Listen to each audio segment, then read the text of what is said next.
వికృతమైన ఆలోచనలు. మళ్ళీ దానికంటే ఏదో సంకరం అన్నాడని చెప్పి దానికి తిడతారు. కానీ ఒక నక్క, హైనా, తోడేలు ఈ ఆలోచనలు, అలాంటి ఆలోచనలు తెగిపోతే పెచ్చ పెచ్చ వాగుడు వాగితే ఏ ఎదవకైనా సరే మీ స్థాయికి తగ్గ మాటలు మాట్లాడితే బాగుంటుంది. నీ బొత్తికంత కాదు. మేము కూడా అనగలుగుతాం. మేము కూడా జగన్మోహన్ రెడ్డిని ఒక 3 జంతువులు పోల్చి సాక్షిలో వైఎస్ఆర్సీపీ పార్టీ అఫీషియల్ పేజీలు అదేశారు. నక్క, హైనా, తోడేలు కలిస్తే చంద్రబాబు అని చెప్పేసి సజ్జల రామకృష్ణారెడ్డి అన్నట్టు మేము కూడా అంటాం. కుక్క, ఊరపంది, ఇంకో జంతువు ఏదైనా ఉండి కలిస్తే జగన్మోహన్ రెడ్డి అని చెప్పేసి అని ఎలా ఉంటుంది? ఇది రెచ్చగొట్టడం కాదా? అసలు మిమ్మల్ని ఎవడరా రాజకీయ నాయకులు అన్నది నాకు అర్థం కావట్లేదు. ఎంతసేపు బూతులేనేట్రా, నీ అమ్మమ్మ ఒకటి ఒక ఎదవంటాడో, పోరం పోకను ఒక ఎదవంటాడో, నోరు తెరితే బూతులు మాట్లాడి ఎదవలంతా వైసీపీలోనే ఉంటారు.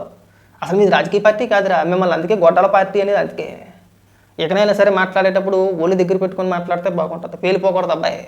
మీకు 11 స్థానాలు ఎందుకు వచ్చినాయో ఒక్కసారి గుర్తెచ్చుకోండి. ముఖ్యంగా మీ భాష ప్రజలు సహించలేకపోయారు. మీరు మాట్లాడే భాషని అంగీకరించలేదు. మేము మళ్ళీ అదే మాట్లాడుతున్నాం. మీరు గుర్తుపెట్టుకోండి, ఈసారి ఆ 11 కూడా రావు మీకు ఇలా మాట్లాడితే.